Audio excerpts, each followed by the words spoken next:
Como a filosofia combate o racismo, diz Fanon que o desejo do negro é ser branco. Iremos nesse vídeo investigar algumas críticas de Fanon a partir de Pele Negra, Máscaras Brancas, um ensaio crítico de 52 sobre o racismo e uma grande crítica feita a partir dessa obra ao racismo. O ensaio Pele Negra, Máscaras Brancas é um chamado para a autoafirmação e mobilidade negra. Aqui nós temos os dois pilares centrais de autoafirmação, esse movimento de autoafirmação essencial para a formação da identidade de si e da identidade cultural, e também um movimento de mobilidade. E por meio dessa mobilidade nós buscamos a transformação. O racismo é uma forma de opressão que nega a humanidade e a igualdade dos negros, que resulta na internalização de complexos de inferioridade. A partir do racismo nós temos isso, esses complexos de inferioridade formados.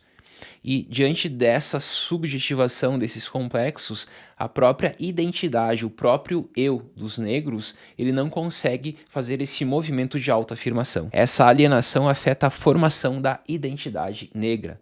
Portanto, a crítica de Fanon aqui ao racismo é uma crítica também em relação à questão da subjetivação, da subjetividade. Por quê? Porque o racismo forma, assim, uma identidade e é de um negro que quer ser branco, segundo ele. Fanon discute a ideia de máscaras brancas, referindo-se à maneira como os negros são muitas vezes compelidos a adotar padrões de comportamento e identidades culturais brancas como uma forma de buscar aceitação e integração em sociedades dominadas pelos brancos. Aqui então nós temos a apresentação do título. Por isso mesmo, máscaras brancas é quando o negro quer usar uma máscara branca porque ele deseja ser branco. Fanon percebe que a formação subjetiva do racializado é organizado por um desprezo do seu próprio eu. O desejo do colonizado é não ser o que ele é negar o próprio si. Nessa negação do próprio eu, do próprio si, nós temos o quê? Essa subjetivação de um complexo de inferioridade. É quando o negro, por ser negro, se considera inferior. E não é algo que é dito de fora, não é algo que é apontado o dedo e de pessoas, por exemplo, brancas que gritam, não, vocês são inferiores por serem negros. Não, é o próprio negro que se considera inferior. Por quê? Porque aí nós temos toda a questão da subjetivação dessa inferioridade. É negar o próprio si. O desejo do colonizado é ser outro.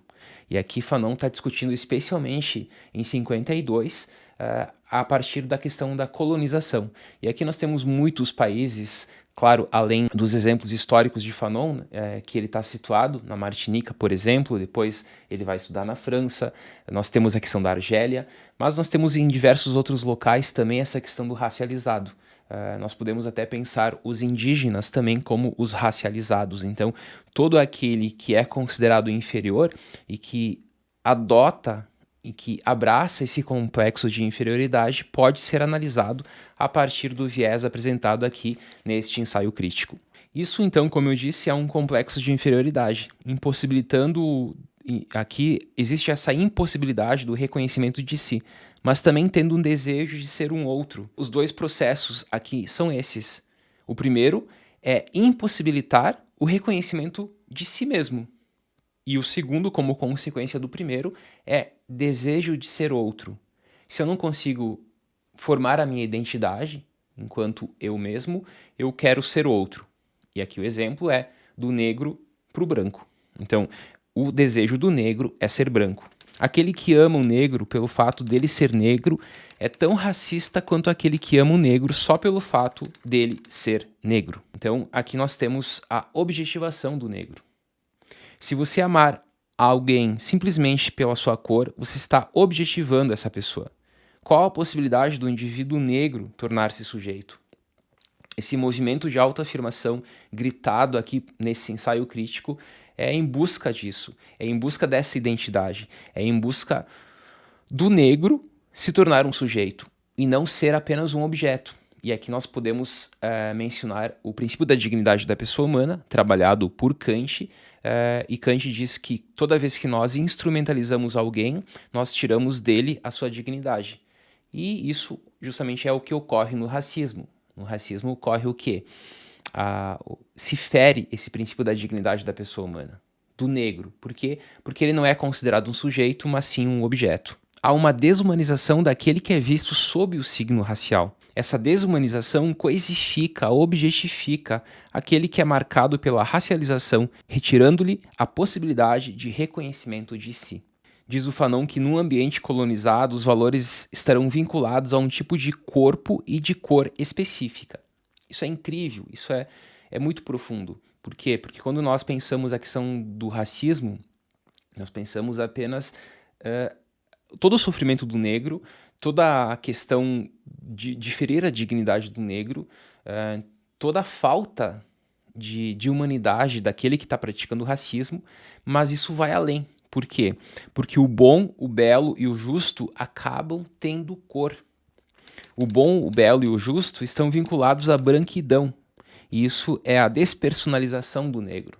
Quando nós vinculamos a cor com o bom, o belo e o justo, e nós mostramos que isso está atrelado apenas ao branco, então o negro acaba perdendo até mesmo nessa questão ontológica essa possibilidade de uma identidade e de uma dignidade, de uma formação da sua subjetividade, não a partir dele tentar ser outro, mas dele se auto-reconhecer como ele mesmo.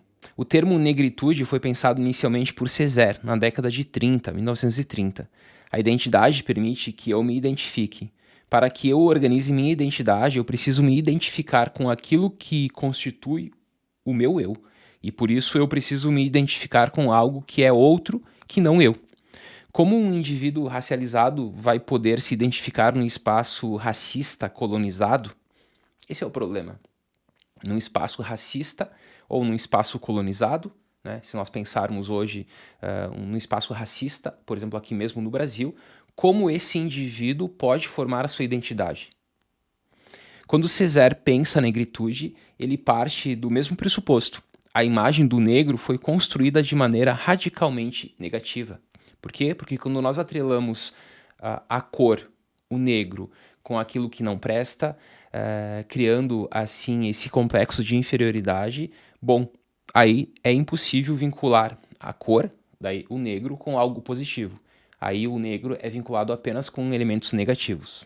Fanon diz que o desejo do negro é ser branco.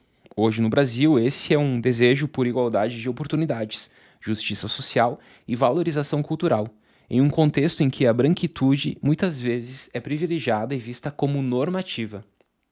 Aqui a raça ela tem certidão de nascimento.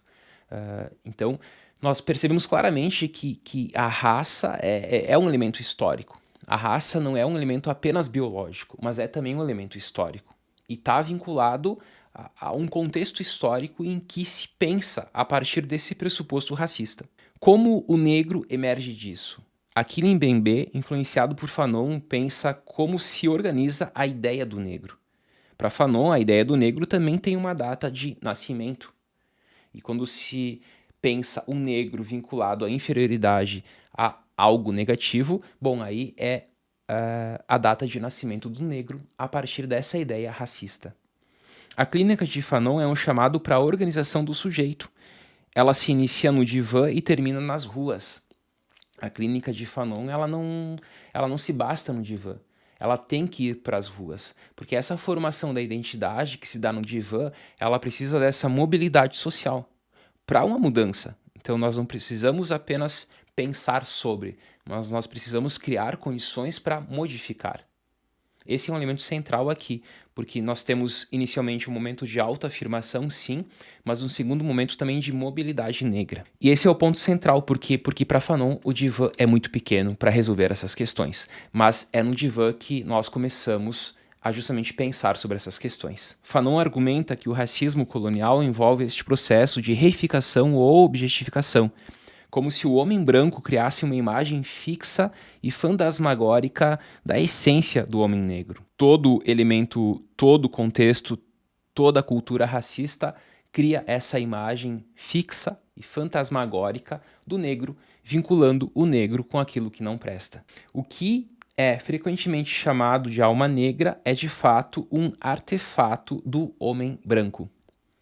Aquilo que, por exemplo, se fez inclusive durante a Segunda Guerra Mundial com o judeu, que é criar o judeu, é feito numa sociedade racista ou num sistema colonial, que é criar o negro. Criar o negro a partir desse selo de inferioridade. Esse, então, é o chamado que faz Fanon em Pele Negra, Máscaras Brancas, uma obra essencial para nós entendermos não só o contexto da década de 50, Martinica, Argélia, a própria França, mas também entendermos o nosso contexto atual no Brasil. E pensarmos essas questões que são super importantes de serem pensadas. Por isso mesmo a filosofia não pode ficar de fora disso. E a filosofia também pensa as questões de racismo e também as formas como nós combatemos o racismo. Pessoal, quem chegou até aqui, emoji de coruja aqui nos comentários para mais conteúdo sobre uma crítica ao racismo e nos vemos no próximo vídeo. Até mais!